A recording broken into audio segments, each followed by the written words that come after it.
Capítulo 9, versículos de 1 ao 17. A controvérsia persegue os adversários de Jesus, os mestres da lei e os fariseus, do versículo 1 ao 13, e os discípulos de João Batista, versículos 14 ao 17. Versículo 1. A cidade onde morava era Cafarnaum. Marcos 2, versículo 1. Para onde ele, ao que parece, se mudou, deixando Nazaré após ter sido rejeitado ali. Capítulo 4, versículo 13. Lucas 4, do 16 ao 31. Versículo 3. Isto é blasfémia. Só Deus pode perdoar pecados. Salmos 103, 3, Isaías 4, 25 e Jeremias 50, 20. Os mestres da lei não compreendiam a missão de Jesus como Filho de Deus encarnado. Capítulo 3, versículo 17. Capítulo 11, do 25 ao 27. Sendo o Messias de Deus, capítulo 1, versículo 1, capítulo 11, do 2 ao 6, ele era o Salvador da humanidade. Capítulo 8, 17 e 26, do 26 ao 28. Versículo 5. Para Jesus seria mais fácil pronunciar o perdão, uma vez que isso não teria nenhum efeito verificável. Mas difícil seria fazer o paralítico andar. O milagre visível para todos comprovou a sua autoridade de perdoar pecados e obrigou todos os que ali estavam a tomar uma decisão a respeito dele. Versículo 6. Mas eu lhes mostrarei. Jesus realizou um milagre para revelar sua autoridade e identidade como Messias de Deus.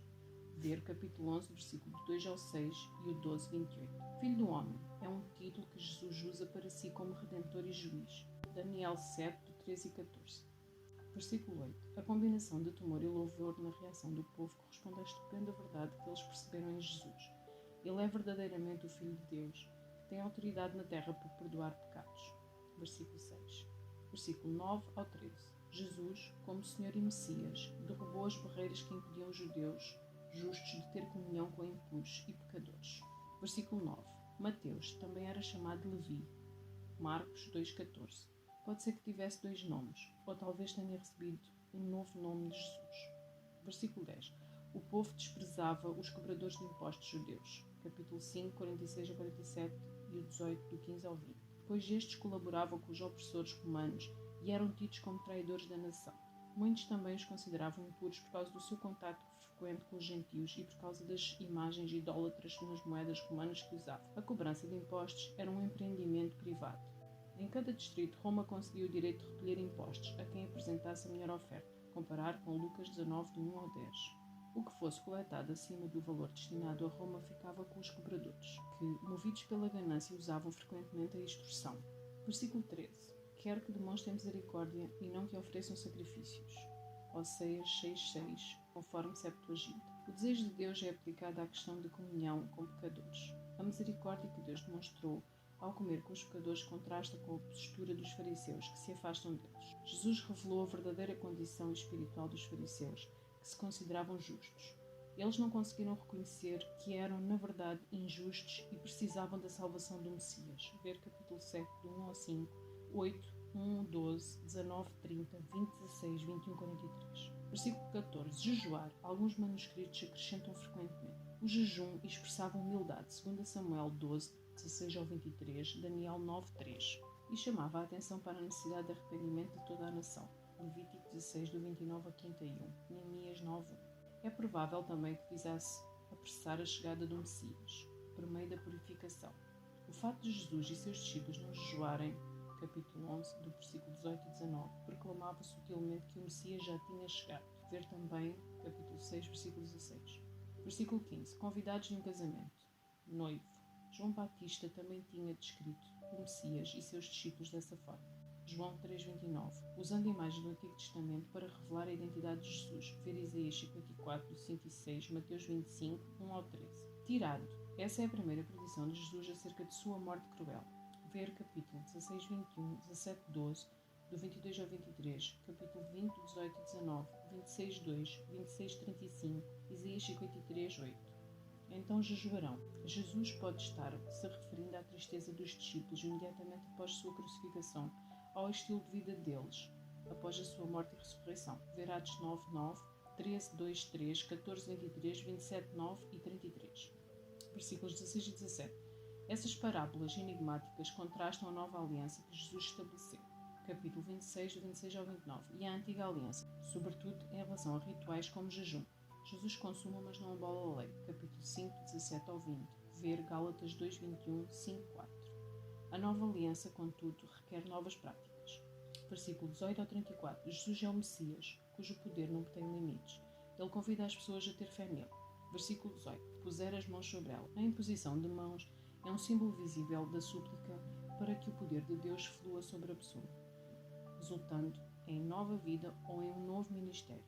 Capítulo 19, 13, números 27, 18 ao 23, Deuteronômio 34, 9. O homem acreditava que Jesus tinha poder para ressuscitar os mortos, comparar com 1 Reis 17, do 8 ao 24 e 2 Reis 4, 18 ao 37.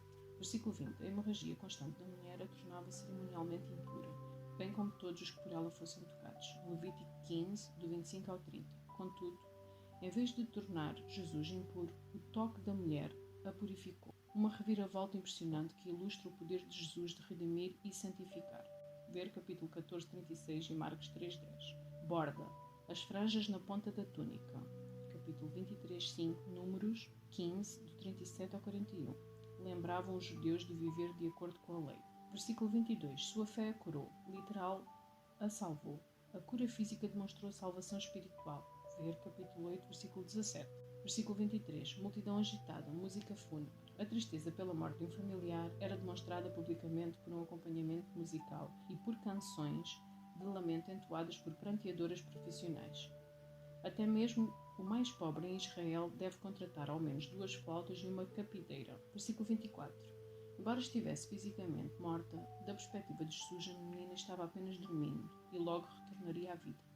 Ver Isaías 26, 19, João 11, do 11 ao 14 e 25, 1 Tessalonicenses 4, 14. Versículo 27. Doenças oculares eram comuns no mundo antigo. A cegueira foi muitas vezes tida como castigo divino. Ver Êxodo 4, 11, Deuteronômio 28, 28, 2 Reis 6, 18, João 9, 2 ao 3. O Antigo Testamento previa que a vinda do Messias traria restauração da vista aos cegos. Capítulo 11, 4, 5, Isaías 29, do 18 ao 19, 35, 5, 6. Filho de Davi é um título messiânico particularmente associado a curas miraculosas. Ver capítulo 1, 12, 23, 15, 22, 20, 30 e 31, 2 Samuel 7, 12 ao 16. Versículo 28. Com sua pergunta, Jesus visava obter uma confissão de fé. Versículos 32 a 34. Os atos do Messias provocam fé, assombro e rejeição. Versículo 32. Capacitar o surdo a ouvir e o mudo a falar são sinais do reino de Deus.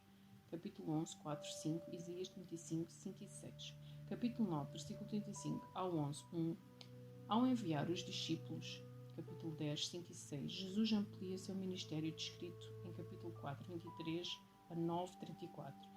E outros em Israel. As instruções, capítulo 10, 5 ao 42, se concentram na atividade missionária e na oposição e nas dificuldades delas decorrentes. Versículo 35. Esse versículo se conecta com a secção iniciada em capítulo 4, 23. Mateus apresenta Jesus a seus leitores como o Messias, que ensina, prega, cura, expulsa demónios e exorta, a fim de produzir uma resposta decisiva de fé. Versículo 36. Ovelhas sem pastor. Jesus lamentou a negligência pastoral dos fariseus. Ver capítulo 12, versículo 11 e 12, 18, 12. Os ataques que promoviam contra ele indicavam de modo claro sua obstinada rejeição a Deus. O povo sofria em razão da negligência pastoral e da opressão. Capítulo 10, versículos 5 e 6, 15, do 12 ao 14, 23, 4, Zacarias 11, 16. Versículos 37 e 38. Colheita, refere-se às multidões. Ver também capítulo 13, 24 a 30, 36, 43. Marcos 4, 26 a 29, João 4, 35 a 38, Apocalipse 14, 15 ao 20. Senhor da colheita. Todo o ministério se encontra, em última análise, sob o chamado de Deus. Ver capítulo 23, 8, 10 e 13. Por isso, Jesus exorta seus discípulos a pedir que Deus envie mais trabalhadores. Capítulo 9, versículos 9 e 10. Mateus. Levi. Mateus era um cobrador de impostos a serviço dos romanos e se tornou um dos 12 apóstolos de Jesus. De acordo com a tradição antiga, ele foi o autor do Evangelho de Mateus. Embora seja chamado de Mateus em todas as listas de apóstolos, capítulo 10, versículo 3, Marcos 3, 18, Lucas 6, 15, Atos dos Apóstolos 1, 13. Aparece como Levi seu outro nome em 2 relatos de seu chamado, Marcos 2, 14, Lucas 5, do 27 ao 29, comparar com Mateus 9, do 9 e 10. Seu pai era Alfeu, Marcos 2, 14, mas não se sabe ao certo se Mateus era irmão de Tiago, filho de Alfeu. Os dois não são associados na lista de apóstolos, como é o caso dos outros pares de irmãos. Em geral, os judeus que coletavam impostos para os romanos eram considerados pecadores desprezíveis por seus compatriotas. Lucravam ao trabalhar para um império que havia ocupado a Palestina e praticavam uma forma de extorsão legalizada. Logo, é significativo que Jesus tenha chamado um coletor de impostos para ser um dos seus seguidores. Quando foi criticado pelos fariseus por haver aceitado o convite de Mateus para jantar na casa dele e por haver comido com cobradores de impostos e outros pecadores de má fama, Jesus usou a ocasião para ensinar a importância da compaixão, capítulo 9, versículo 13. Enfatizou que viera exatamente para esses pecadores, ou seja, para os que não se consideravam justos, capítulo 9, do 9 ao 13, Marcos 2, do 14 ao 17, Lucas 5, do 27 ao 32. Mateus atendeu de imediato ao chamado de Jesus e deixou tudo para trás a fim de segui-lo, Lucas 5, 28. Isso significa que ele nunca voltou à coletoria nem ao seu antigo estilo de vida. O Evangelho de Mateus, escrito por seus compatriotas judeus, apresenta a vida e os ensinamentos de Jesus sob a perspectiva do judaísmo e abrange temas particularmente relevantes para leitores de origem judaica. Ver a introdução a Mateus. Seu Evangelho era o mais lido na Igreja primitiva, o que provavelmente explica porque aparece em primeiro lugar na sequência do canone no Novo Testamento. Capítulo 9, versículos 10 a 13. Compartilhar refeições. Para os fariseus e para outros judeus que observavam a lei mosaica, compartilhar refeições era uma questão religiosa. Judeus justos criaram várias regras para evitar tornar-se cerimonialmente impuros durante as refeições. Não se tratava tanto de excluir os outros, mas de demonstrar compromisso com a lei. A maioria dos judeus seguia as leis alimentares grande parte do tempo. Jesus também as seguia, mas com frequência e de modo deliberado comia com pessoas ritualmente impuras ou que não eram tão comprometidas com a lei. Compartilhar uma refeição com outra pessoa indicava igualdade pactual e social, comparar com o capítulo 26, do 26 ao 29 e 2 Reis 25, do 27 ao 30. Os fariseus, que consideravam necessário permanecer separados destes pecadores a fim de se manterem justos, ofendiam-se com o facto de Jesus comer com tais pessoas. Capítulo 9, versículo 10, capítulo 11, 19, 21, do 28 ao 32, Lucas 7, do 41 ao 50, 15, do 1 ao 2, 19, 1 ao 10. As refeições que Jesus fazia com pecadores eram demonstrações da graça divina. Ele oferecia o amor e o perdão de Deus e promovia a participação aberta em uma nova sociedade. Com o tempo, essa prática se transformou nas refeições de comunhão do cristianismo primitivo. Atos 2:46, 1 Coríntios 11, 17 ao 34. Como fica evidente na última ceia, as refeições que Jesus compartilhou com os seus seguidores pronunciavam um banquete do reino dos céus. Capítulo 26, 29, ver capítulo 8, 11 e 12.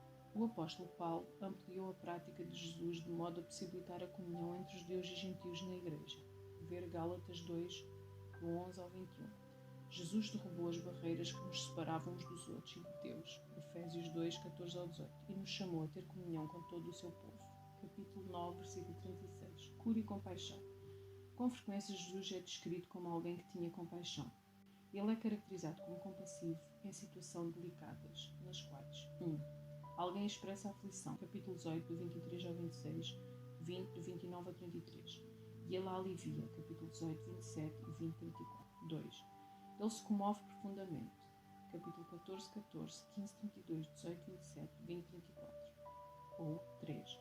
Há um contraste com aqueles que não são compassivos, capítulo 9, do 34 ao 36, 18, do 27 ao 30, 20, 31 ao 34. A expressão teve compaixão é associada apenas a Jesus, excepto quando usada em parábolas em que se refere a Deus, o Pai. Capítulo 18, 27, Lucas 10, 33 e 15, 20. No Antigo Testamento, o termo compaixão é usado para nomear o amor de Deus por Israel na Aliança. Deus removia sua compaixão de modo a julgar a infidelidade obstinada de Israel. Isaías 13, 18, 27, 12. 63, 15, Jeremias 6, 2, 3, 13, 14. E restaurava sua compaixão quando Israel se arrependia. Deuteronômio 13, 18, 33, 1 Reis 8, 50, Provérbios 28, 13, Isaías 55, 7. Em várias ocasiões, o Antigo Testamento descreve a era messiânica como um tempo de compaixão divina. Isaías 14, 1, 49, 10 e 13, 54, 8 e 10, 60, 10, Jeremias 12, 15, 33, 26, 42, 12, Ezequiel 39, 25, Miqueias 7, 19, Abacuque 3, 2, Zacarias 1, 16 e 10, 6. O reaparecimento desse tema nos Evangelhos reflete essa realidade. visto que a era messiânica se iniciou e que o amor de Deus expresso na aliança se encontra novamente ativo em Israel.